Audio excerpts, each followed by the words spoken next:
Good morning, everyone. Welcome to the regularly scheduled meeting of the Board of Public Works for today, Wednesday, September 6, 2017. Just to note, we are starting a few minutes late because of I guess it was some sort of a bomb scare related to the building. Main Street was closed. I know that Commissioner Davis may or may not be enthralled in that, trying to get into the building, and we wanted to wait a few minutes because we have a couple of items that I know we had people coming from outside City Hall to be here. It looks like most of them are here, so we're going to go ahead and start. Commissioners Repenning, James, and Jacinto are present. We have a quorum. May we start with Bureau introductions, beginning with the Bureau of Street Services. Good morning, Tim Tyson, Bureau of Street Services. Good morning, Edmund Yu, Bureau of Engineering. Good morning, John Olinger, Bureau of Contract Administration. Good morning, Ruben Flamenco, Bureau of Street Lighting. Good morning, Dale Burgoyne, Bureau of Sanitation. Good morning, Lori Rittenberg, City Attorney.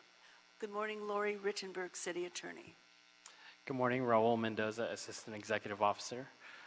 President James, we do not have any speaker cards under public comment, no cards under the Neighborhood Council commentary, and we do have speaker cards on items 3 and 6.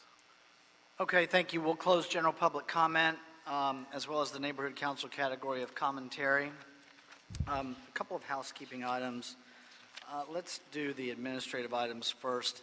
Agenda item number 9, release of a stop notice, specialty contracting company doing business as Diversified Demolition Company, has transmitted the release of a stop notice in the amount of $251,210.20 for labor and or materials furnished in connection with the Hyperion Wastewater Treatment Plant Digester Gas Utilization Project, the contractor for which is Constellation New Energy Incorporated. Is there a second to my motion that we receive agenda item number 9 forthwith? By Commissioner Davis. Any objection? With that objection, we will do so. Agenda item number 8, release of a stop notice. Geronimo Concrete Incorporated has transmitted the release of a stop notice in the amount of $60,000 for furnishing stormwater drain and fencing in connection with the Albion Dairy Demolition and Remediation Project, the contractor for which is National Demolition Contractors. Is there a second to my motion that we receive agenda item number 8 forthwith? By Commissioner Davis. Any objection? With that objection, we will do so. Agenda item number 7, specifications submitted for board adoption and authorization to advertise for the invitation of bids. This is in Council Districts 1 and 14. For the secondary sewer renewal program, Daly Street and North Main Street, the estimate's $3,095,270, and the bid receipt date is Wednesday, October 18th, 2017. Is there a second to my motion that we adopt agenda item number 7 forthwith? That'll be by Commissioner Jacinto. Any objection? With that objection, we will do so. Mr. Ledoux, I have a note from you that agenda item number 2 is being withdrawn pursuant to the applicant. This is in Council District 13. Anything of note regarding this withdrawal? This is Jeff Ledoux from Bureau of Engineering Central District. Yes, they canceled the application because they're going to move it to a different location that is in agreement with the council office. Okay, great. Thank you. Appreciate it. So that will be withdrawn. Again, we appreciate the efforts of all the parties and stakeholders that get together and work these items out. Agenda item number 1 in Council District 14, task order solicitation number 320, Roto Architects Incorporated, recommending that the board authorize the city engineer to issue a revision of the task for solicitation number 320 to Roto, increasing the budget authority from $2,240,000 to $2,382,870 for design and construction administration services related to the Channel 35 television studio relocation project. Alhaji Abdallah. Good morning, sir. I know we've been trying to get this bid out. Go ahead. Good morning, commissioners, executives, city attorney's office, and executive officer. My name is Alhaji Abdallah with the Bureau of Engineering Architectural Division. Today we are seeking the approval of an increase of the design fees for this project of roughly $142,000. As you may remember, the project was brought through this board for bid. Bids were received at roughly $33 million and $39 million, which were well over our our project budget. So those bids will be rejected. But in order for us to get to that number, we had to negotiate and move forward on a number of increased additional scope packages for the design team itself, as outlined in the report.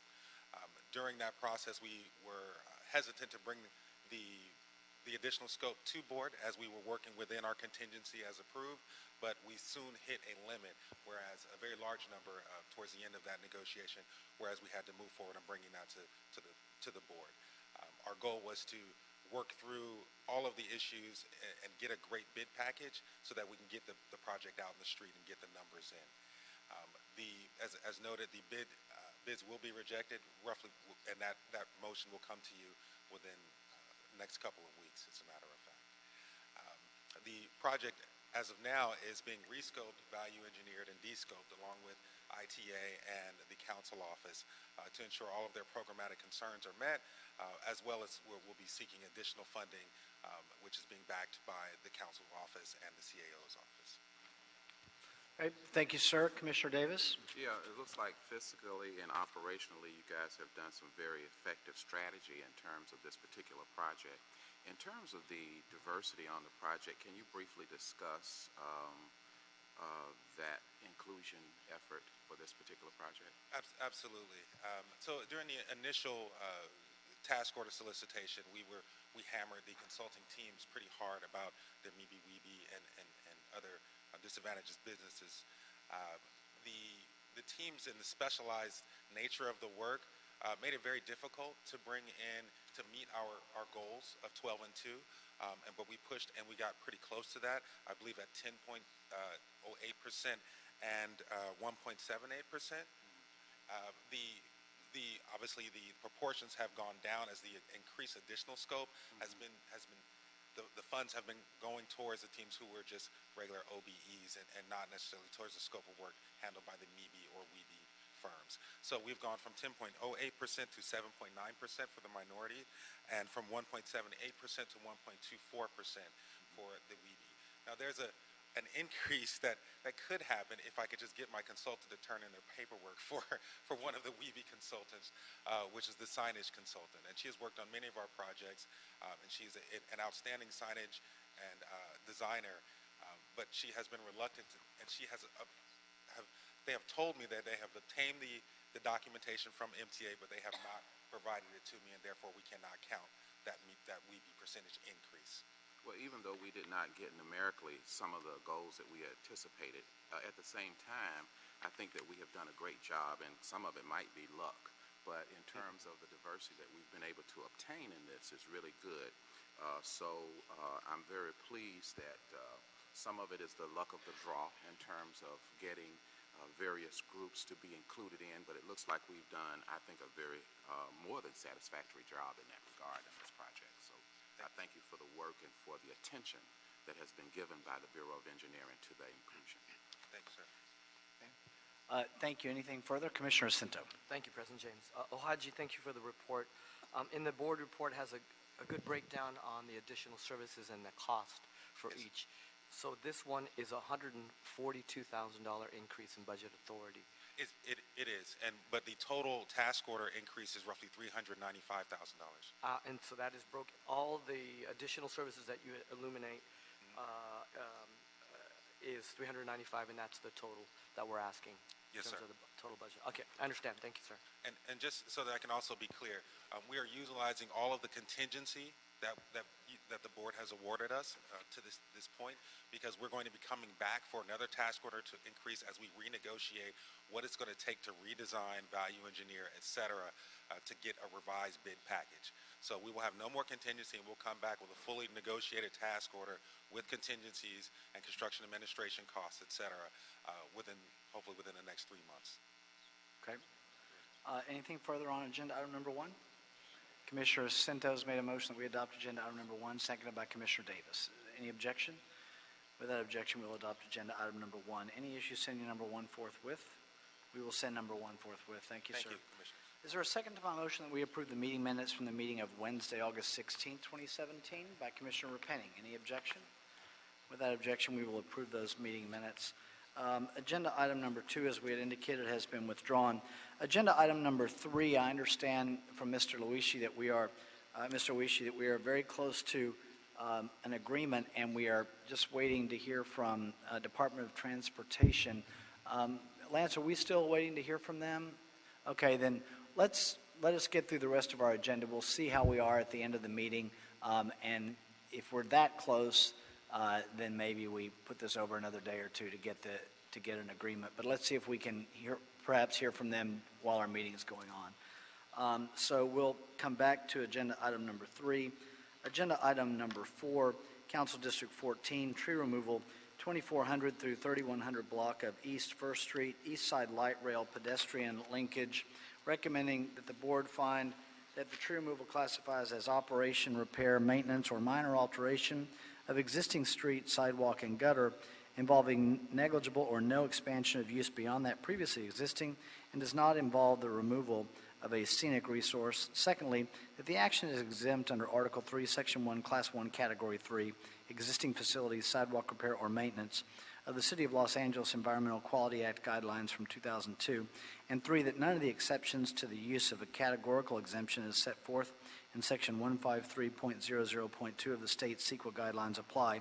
And secondly, review and approve the tree removal permit request for 13 Indian laurel fig trees, those are ficus trees, 10 Bradford pear trees, 2 queen palms, 1 weeping banyan fig, and 1 Mexican fan palm for the reconstruction of off-grade sidewalks. Tree replacements are required. Mr. Tyson on number 4. Good morning, Commissioners, Bureau Representatives, City Attorney, and Executive Officer. The purpose of the $2.9 million project, which is funded by the 2007 Metro Call for Projects, is to improve pedestrian access and safety on streets adjacent to and in the surrounds of the Gold Line Metro stations. The project limits on First Street from Soto Street to Riviera Street and from Fresno Street to Concord Street in the community of Boyle Heights serves to complement and fill the gap along First Street, which was not included until now in the Metro Measure R funded East Side Access Project. We've had 2 phases to this project. Phase 2 is completed, and this is the final phase of Phase 1, which will complete both phases of the project. The current condition of the sidewalks is not conducive to existing and increased pedestrian traffic generated by the stations. A Bureau of Street Services arborist performed site inspections on May 16, 2017 and identified 27 street trees out of 58 trees that were in various states of disruption to the sidewalk and would be requested for removal. The inspections and the trees are located at 2418, 2507, 2515, 2525, 2537, 2620, 2630, 31, 2700, 2707, 2750, 2796, 2807, 2811, 2817, 2838, 2900, 2908, 2909, 2924, 3000, 3006, 3012, and 3028 East First Street. There are 13 Indian laurel fig trees, 10 Bradford pears, 2 queen palm, 1 weeping fig, and 1 Washingtonia robusta palm tree. The trees are growing in 3 to 4 foot wide parkways and tree wells. The trees measure on average approximately 4 inches to 24 inches in diameter by 6 to 25 feet in height and are in poor or fair condition. The roots and root crowns of the subject trees has significantly contributed to the defective conditions. Tree well enlargement, larger than 4 by 6 feet, is not recommended due to the high volume of pedestrian traffic that will be accessing the Gold Line and the row of retail and commercial establishments along East First Street. To bring the off-grade sidewalks to compliance, the required root pruning on 1 or 2 sides of the trees would significantly and adversely affect the tree's health and root structural integrity. The CEQA guidelines for the street tree removal and replacement were used in making this finding and are on file with the Bureau and available to the public upon request. Nate Hayward, 14th Council District Office, was informed of the tree removal request on August 9, 2017. Public comments on this tree removal request will be received and heard both in writing and in person during the scheduled public hearing with the board. Notices of the proposed tree removals were physically posted on the subject trees on May 15, 2017. Proposed tree removals were also included in the Bureau of Street Services tree removal notification system. The Community Forest Advisory Committee was also notified. The Bureau of Street Services with CD14 has held community meetings as well. The Bureau of Street Services shall plant a total of 41 trees, of which 24-inch box-sized trees for the entire project, consisting of 21 African fern pine, 20 24-inch box-sized lavender trumpets, and along First Street, that will be planted along First Street. Also, additionally, the other 13 trees, which will bring it up to the 2-to-1 replacement ratio, will be 24-inch box-sized trees, and they will be planted into the adjacent project limits of the area where trees are needed and there's open space to plant them. If you have any questions, I'll be glad to answer them. Tim, thank you for, in the photographs, the measurements of the uplift of the sidewalk are helpful for us to put things in perspective. I don't have any questions regarding the condition of the sidewalks that need to be repaired. Any questions or comments, colleagues? I'll make a motion that we adopt agenda item number 4. For a second on it, Commissioner Davis, any objection? Without objection, we will adopt agenda item number 4. Any issue sending number 4 forthwith? We will send number 4 forthwith. Thank you, sir. Thank you. Agenda item number 5, Council District 4, Contract Award, Far East Landscape and Maintenance Incorporated, recommending to the board that we adopt and forward the report with transmittals to the mayor's office with the request that the Board of Public Works be authorized to execute a Bureau of Street Services contract with the sole proposer, Far East Landscape and Maintenance Incorporated, for an annual compensation of $120,212. Mr. Samoya, go ahead, sir. Yeah. Good morning, members of the board, Bureau representatives, Deputy City Attorney. My name is Sergio Samayoa, and I'm with the Bureau of Street Services. The Bureau of Street Services and Bureau of Contract Administration request that the Board of Public Works send this joint report and transmit it to the Mayor's office to request the Board of Public Works to be authorized to execute a contract with Far East Landscape and Maintenance Incorporated. Once approved, we request that the President or 2 board members execute the contract, and upon execution, request the City Clerk to attest and certify the original agreements. The scope of services for this contract, this is an assessment-funded contract which includes nighttime sidewalk cleaning and washing, maintenance, landscape medians, curbs, gutters, collection of trash from receptacles, landscape maintenance including tree trimming and other necessary cleanup and maintenance-related work within the boundaries of the Wilshire Miracle Mile. The contract amount is $120,212, which is lower than the maximum amount of the contract. And their costs are based on a schedule of work in progress, which is a breakdown of costs.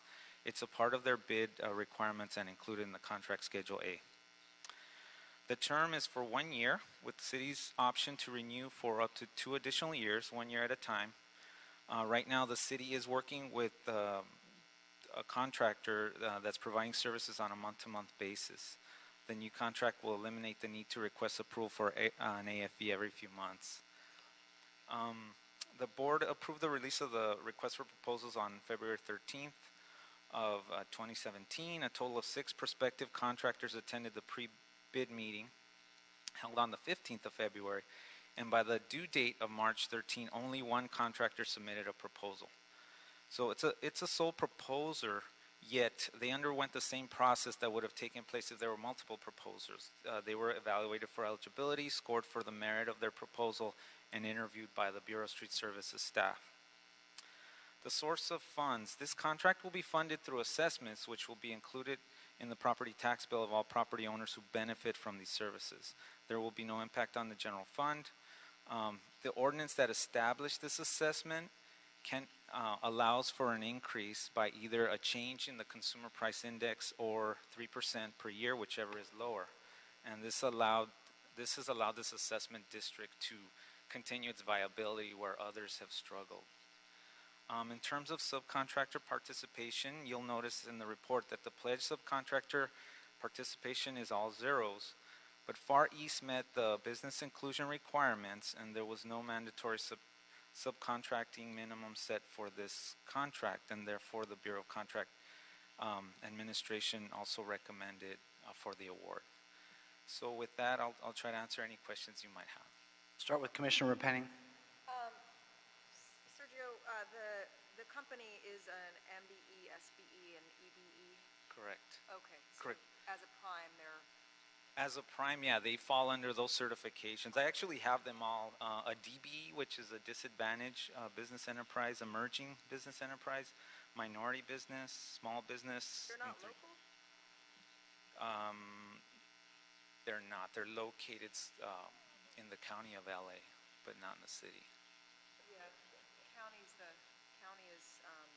actually, our local is countywide. Oh, okay. They may not have sought certification. That's what I'm wondering. Yeah. All right, thank you. All right, thank you. Commissioner Davis? Yeah, that's what I was.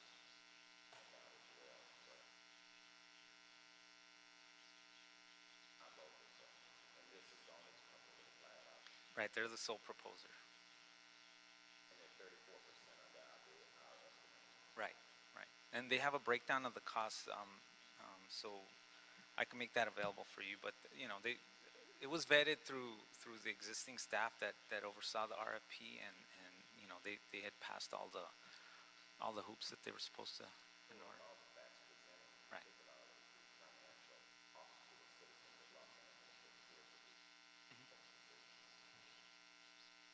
Thank you, Commissioner Davis. Any reason that you guys think, I know I'm asking you to speculate, but I do that sometimes here, as to why we, with the folks that showed up in the pre-bid meeting, why we ended up with just one proposer? I would only be speculating at this point. I know there was another proposer, but they had failed the BIP requirements. Oh, okay. So that because they disqualified, they didn't bother. The BIP requirement, there's a deadline that's due before the actual proposal is submitted, and because they knew they had failed it, and they were told that you know they never submitted the proposal. So there would have been two. And you know, I don't know how it would have worked out if they compete against each other because we never received their proposal. Yeah. Maybe there's enough work out there. All right. Well, we have a proposer that's within the range of the costs, well within the range, frankly. Have we worked with this group before? I personally have not worked with them. Okay. Mr. Tyson, do you know? Okay. Okay. Well, fingers crossed.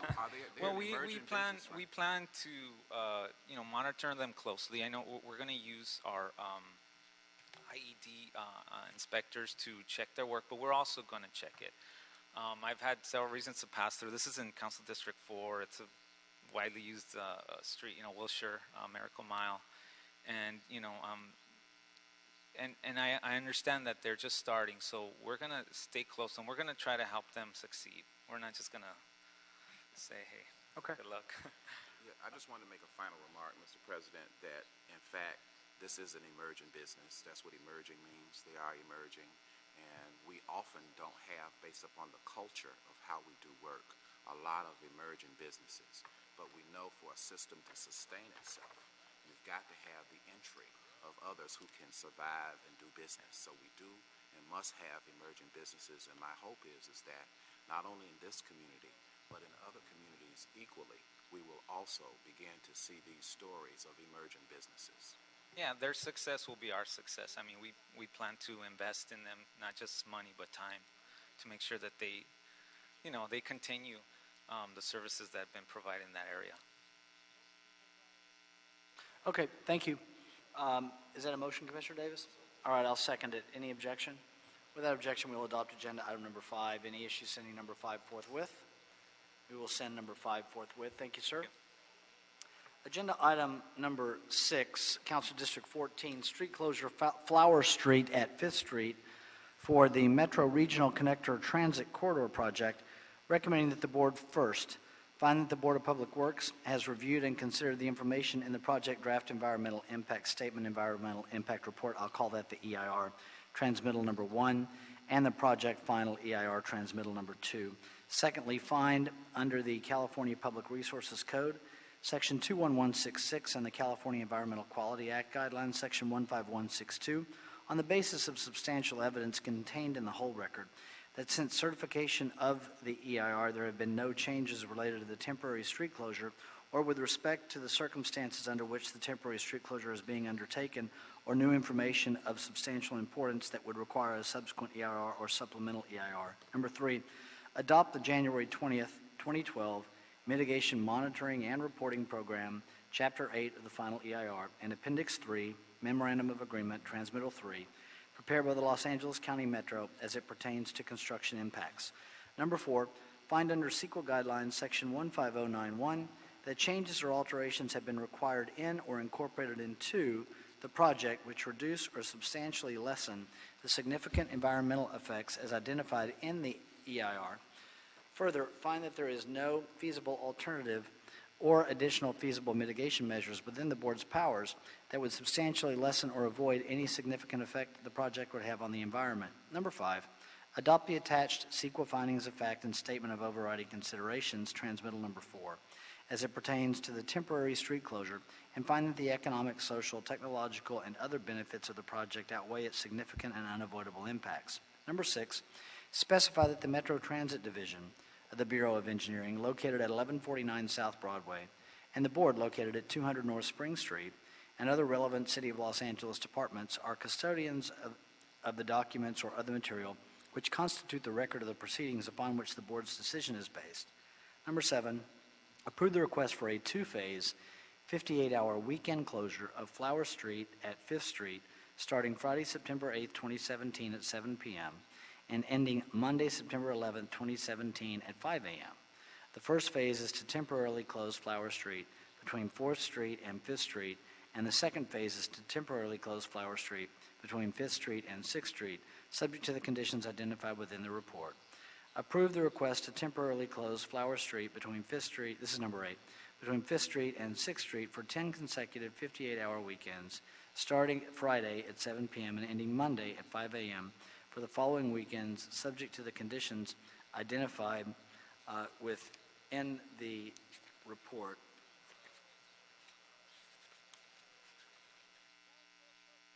September 22nd, 2017 to September 25th, 2017. September 29th, 2017 to October 2nd, 2017. October 6th, 2017 to October 9th, 2017. October 13 to October 16, 2017. October 20 to 23, 2017. October 27 to 30, 2017. November 17 to 20, 2017. December 1 to December 4, 2017. And December 8 to December 11, 2017. Number 9, authorize the city engineer and the director of the Bureau of Street Services to administratively approve a 58-hour weekend full closure starting Friday, November 3rd at 7 p.m. and ending Monday, November 6, 2017 at 5 a.m. Recommendation number 8 above, if the 6th Street closure traffic switch does not occur. And 10, authorize the city engineer and the director of the Bureau of Street Services to administratively approve 2 additional 58-hour weekend full closures ending at 5 a.m. January 8, 2018, recommendation number 8 above, if unforeseen conditions are encountered which delay the completion of the construction. Mr. Sutton, you have a card in on number 6.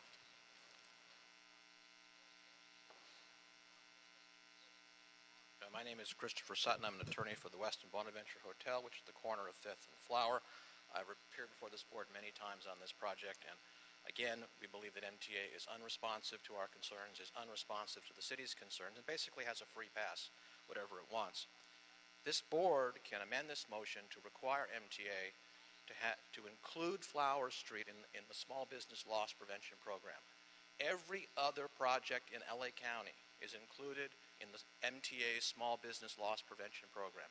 The money for this program came from the city of Los Angeles. This board could include that. It doesn't affect the Bonaventure, but it affects our tenants and all the tenants on Flower Street. Only Flower Street is excluded from this program countywide. Only Flower Street. 2nd Street on this project is included. All of Wilshire, all of Crenshaw. Everything else is covered for small business loss, but not Flower Street, and why not? Noise, MTA treats this as a commercial noise area. The city's guidelines say it's residential, hotels are residential. there have been significant changes to the project. In 2012, when the EIR attached to your report was approved, there was going to be small decking installation starting at Wilshire and moving up in 25-foot segments, so there would be no street closures. Yet today you're going to make a finding that there is no significant changes, that in fact all of the closures that have occurred on Flower Street, all of them are complete changes from the EIR. There was never a traffic management plan under city guidance. MTA has said they had one for their internal use, but that wasn't improved until later. So that the traffic management plan was supposed to govern all of Flower Street regarding all these worksite traffic control plans. MTA and Commonwealth partners on the south side of Fifth entered into a secret settlement agreement which tied the city's hands on a bunch of things. We don't know how the city has reacted to that. 2 minutes. MTA Thank you, Mr. Sutton. is not treated like a normal applicant. Thank you, Mr. Sutton.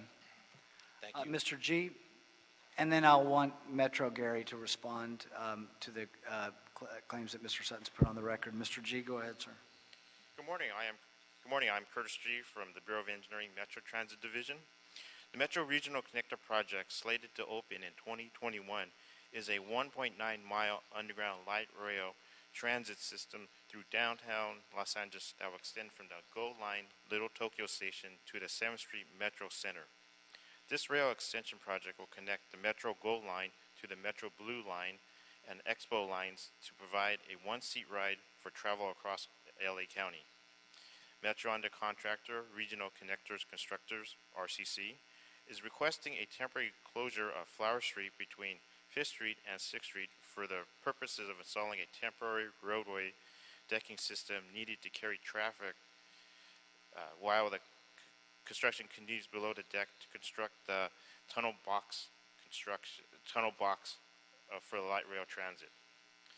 Construction will include pile installation, excavation, deck and cap beam installation, and installation of structural concrete deck panels. The initial 58-hour weekend closure, currently scheduled to start Friday, September 8, 2017 at 7 p.m. and end Monday, September 11, 2017 at 5 a.m., requires a two-phase approach due to the placement of deck beams and deck panels through the middle of the 5th Street intersection. The first phase performs work on the north half of the intersection. Flower Street will be closed north of 5th Street. Southbound traffic traveling south on Flower from 3rd Street to Lower 4th Street will be restricted to local access only. Traffic circulation to businesses between 3rd Street and 5th Street will be provided by a mid-block cul-de-sac that returns local traffic back to the 3rd Street. Westbound traffic on 5th Street will be reduced to 2 lanes. During the second phase of the work on the initial weekend, Flower Street will be closed south of 5th Street. Traffic between 3rd Street and 5th Street will be returned to normal traffic circulation. Access to businesses located between 5th Street and 6th Street will be maintained through alternate access from adjacent streets. Westbound traffic on 5th Street will be reduced to 2 lanes. After the initial September 8th weekend closure, this closure request was intending to request 10 additional non-consecutive 50-hour weekend closure, but one was inadvertently left off the agenda posting. Therefore, I'm asking the board to approve the 9 weekend closures that are listed in today's agenda, which are currently scheduled from September 22nd to December 11th, 2017. The remaining 58-hour weekend closure scheduled for September 15th to September 18th will be requested at a board hearing next week. For clarity, I will state the dates of the requested 58-hour weekend closures that will close Flower Street between 5th Street to 6th Street. Each weekend closure will start Friday at 7 p.m. and end Monday at 5 a.m. for the following weekends. September 22nd to September 25th, 2017, September 29th to October 2nd, 2017, October 6th to October 9th, 2017, October 13 to October 16, 2017, October 20 to October 23rd, 2017, October 27 to October 30th, 2017, November 17th to November 20th, 2017, December 1st to December 4th, 2017, and December 8th to December 11th, 2017. Street closures for decking operations are not scheduled for the weekend starting November 3rd, 2017, November 10th, 2017, and November 24th, 2017, due to the 6th Street traffic closure switch, Veterans Day holiday, and Thanksgiving holiday, respectively. The 6th Street traffic switch, scheduled for November 4th, 2017, signifies the reopening of 6th Street back to traffic, ending the 5-month-long street closure at 6th Street between Flower Street and Hope Street that was implemented implemented for utility relocations for the project. If unforeseen conditions are encountered which delay the completion of the construction, Metro and RCC are requesting the board authorize the city engineer and the director of Bureau of Street Services to administratively approve 2 additional weekends of full closures ending 5 a.m. January 8, 2018. In addition, if the 6th Street closure traffic switch does not occur on November 4, 2017, Metro and RCC are requesting the board authorize the city engineer and the director of Bureau of Street Services to administratively approve a 58-hour weekend full closure starting Friday, November 3rd, 2017 at 7 p.m. and ending Monday, November 6, 2017 at 5 a.m. Council District 14 has communicated that they support the closure associated with this work and has approved a holiday moratorium exemption for construction work during the holiday season. An exemption from work restrictions for nighttime, early morning, and Sunday construction has been granted by the Los Angeles Police Department. The Los Angeles Department of Transportation has reviewed and approved the worksite traffic control plans for the implementation of the full street closure. The last part of the worksite traffic control plans is still pending approval. Metro is committed to getting the plans approved prior to its use. The LADOT will provide support services to manage traffic conditions as safely and efficiently as possible during the proposed 3-month time period. Metro has stated that they are committed to providing advance notice and mitigating construction impacts for the financial district and downtown communities in advance of construction activities and throughout the life of the project. I therefore ask the board to adopt this board report with the recommendations that are stated in the agenda item, which have been read out loud earlier, with the following conditions stated. 1. Pursuant to the City of Los Angeles and Metro Master Cooperative Agreement, City Council Contract Number C104288 and Board Joint Report Number 1, Regional Connector Special Permitting Process adopted September 12, 2014. Associated permits shall be waived.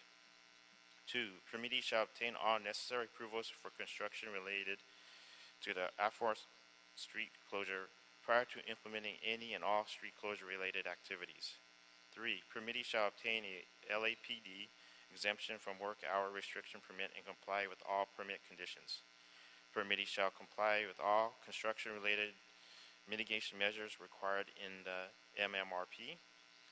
5. Permittee shall obtain an approval of an exemption from the annual holiday street closure restrictions and comply with all permit conditions. 6. Permittee shall obtain an approval for the worksite traffic control plans from the Los Angeles Department of Transportation to address the decking operations after the 6th Street traffic closure switch, which is scheduled to occur on November 4th, 2017. Today, representatives from Metro, RCC, LADOT are here today if you have any other questions. Thank you. Thank you, Curtis. So, just so I'm clear for the record, recognizing that on the agenda item, request number 8 does seek 10 non-consecutive 58-hour weekends. There are 9 listed there. You could draw a conclusion that it could be the September 15th, but you could also draw a conclusion that it could be December 15th. So you've cleared it up orally by saying that it's September 15th through September 18th. But I think what I would, as we've discussed previously, before the hearing this morning, what I would prefer to do, we can consider what is before us that was properly noticed. To add the September 15th date, we will agendize that weekend, that item, on our Monday agenda. It won't require any new information in a board report, but simply to add that date. Okay? That weekend will be handled on Monday, September 11th, depending on what we do today. So thank you, sir. I know that we have Metro here to answer other questions. Any questions for Curtis? Commissioner Repenning. Sure. I just am having a hard time because I know that we've approved other closures in this vicinity for the project, and I think it would be helpful to us. There's no map or anything here that helps me understand how this relates to other street closures in the area. So if you could maybe just articulate that, please. Okay.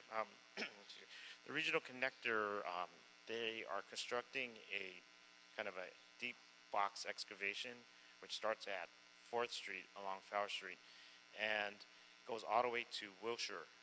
So previously, I think earlier this year or late last year, Metro requested a closure from Flower Street from 4th Street to 5th Street. And then this closure is requesting from 5th Street to 6th Street. At a later date, they were going to be asking for 6th Street to Wilshire. But in between these closures, there was an already approved tunnel boring machine closure, which allowed weekend closures to extract the TBM from 4th Street and Flower, so the Metro could bring back the TBM to relaunch to make the second tunnel. And in addition to that, there was a 6th Street closure, which I referenced in the report, that the regional connector was going to do some utility relocations. So instead of Metro asking for one big long continuous closure, they brought it up and broke it up into segments, and they're basically going along the sequence of construction. So, I mean, for decking in particular, they started off at 4th Street on Flower and they're working their way south. So are they opening those segments back up as they're shutting down the new ones? No. As they are, each of these requested closures, they have a end date. So after the end date, they open them up. So to answer your question, yes, as each closure opens up, they request another one as needed. Is 6th Street still closed off the 110? Correct. 6th Street is still closed and is scheduled to be opened up on November 4th. Okay. All right. I think what you just described was like a lot more helpful to me than the 20 minutes of everyone reading. So if in the future, I think it would be great if there's just maybe a map or something that's in the report that just shows us how, the closures are functioning in relation to each other so that we can get a sense of the bigger picture. Okay, so something like a key map of what the implemented closures that are currently in place? Right, what's open, what's closed. Thank you, Curtis. Sounds good. Thank you, Commissioner Repenning. So, Gary, for Metro, please. Could you talk a bit about the issues that Mr. Sutton put in the record as well, recognizing that at least one of them is not on the agenda today, but you can address them. And also the outreach effort regarding this latest closure. Sure. Thank you very much. Gary Baker, the project manager for Regional Connector. Thank you for your consideration of this item this morning. I believe Metro as a public agency holds itself to a very high standard. The city also equally holds us to a very high standard when it comes to compliance with environmental documents. I think we have been faithful to those commitments that we've made as a response of the approvals that we've received so far, and our intent is to continue to be faithful to those requirements. Those requirements are largely with respect to traffic circulation, maintaining access to all businesses. We have done that during the first phase of this work between 4th and 5th, as was just described, and we fully intend to maintain that commitment as we approach this new phase of work. The second item, which is also equally important, is noise control. These closures that have been requested are 24 hours during the weekends. Noise is a big issue for us in terms of managing the noise and making sure that we stay within the guidelines that have been established in the contract. We have permanent noise monitors on location, and we are alerted anytime, day or night, if there is an exceedance above the established threshold, and then we listen to those exceedances, and those are generally sirens and things of that nature that are not construction related. So we have records, and we diligently monitor noise. With respect to, so I think we have been responsive to the environmental documents, and we will continue to do so. With respect to the small business mitigation program, yes, our board has authorized small business mitigation program on Regional Connector at 2 locations. One is Little Tokyo, and the second is Second and Broadway. And this is intended to help mom and pop shops that are directly impacted because of the construction activities. If I remember right, we have on this project have given out over $2.5 million to small businesses, and we'll have a full report on that when we approach the board, I think next week or week after next. Yeah, that's the item that's not on the agenda today.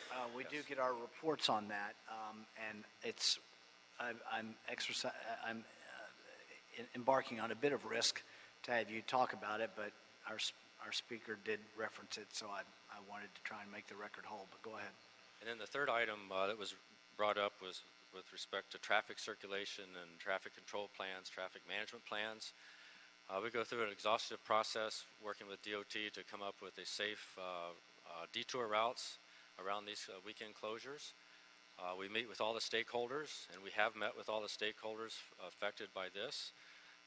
There are more stakeholders on this block than there were on the previous block, and we have been diligently meeting with all of them.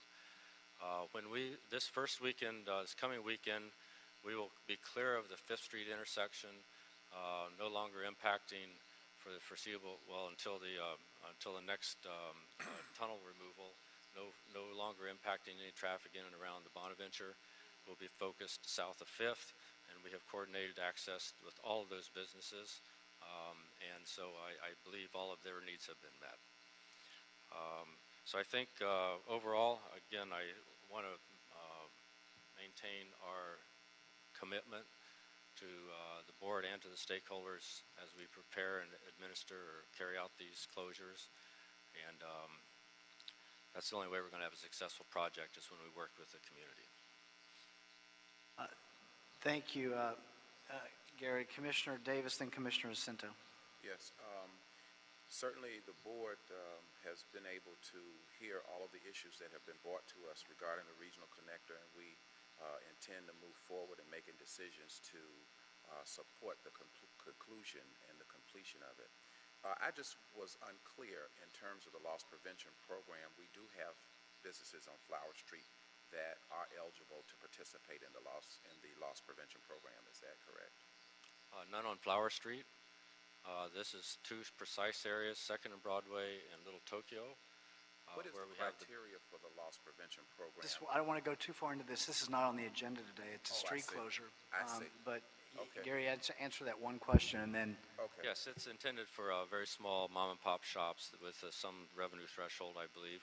We'll be glad to add more details of that of our quarterly update on the 18th. That will be on the agenda in an upcoming report, correct? We have a quarterly update before the board on the 18th. That's when we do it. To cover it. Right. September 18th? Yes, sir. Thank you. Commissioner Jacinto? Thank you. Gary, can we hear from Olga in terms of a little bit about the community outreach, please? Sure.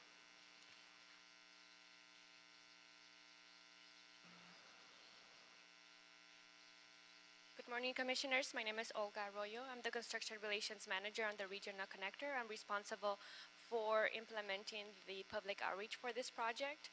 As we prepare for decking on Flower Street between 5th and 6th Street, we have continued the dialogue with stakeholders that started when we were looking to implement the closure of 6th and Flower.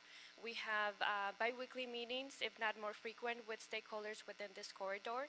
We have worked closely with them to identify alternative routes of access into their properties, and we have also worked with them closely to identify wayfinding signs that can be used on the alternative roadways so that patrons can still access their business. In addition to that, we are working with the stakeholders to identify opportunities for promotion of their businesses. Some of the most recent things that we have done is create an enhanced opportunity to visually promote their businesses through social media. And so what we're doing with restaurants, for example, is that we'll create short videos that are then sponsored by Metro on social media that create awareness about those particular businesses. In our most recent partnership with one of the businesses, we reach over 150,000 viewers on social media. And so that brought in foot traffic into the restaurant. And so we are in continued partnership with the businesses, not only on ways to identify opportunities for promotion, but also to keep them informed of the closure, the progress of construction, and what to expect as construction progresses and their business continues to operate. Thank you. Thank you. Thank you. Anything further? I don't have anything further. I'll make a motion that we adopt agenda item number 6, seconded by Commissioner Jacinto. Any objection? Without objection, we'll adopt agenda item number 6. It is not amended because it is as is. The additional weekend will be heard on Monday morning. So we'll adopt agenda item number 6 as is. Any issue sending it forthwith? We will send it forthwith. Thank you, everyone. Let's go to agenda item number 3. Mr. Oishi, have you heard anything from DOT? Oh, and we have rain when we needed it. So let me call number 3 properly.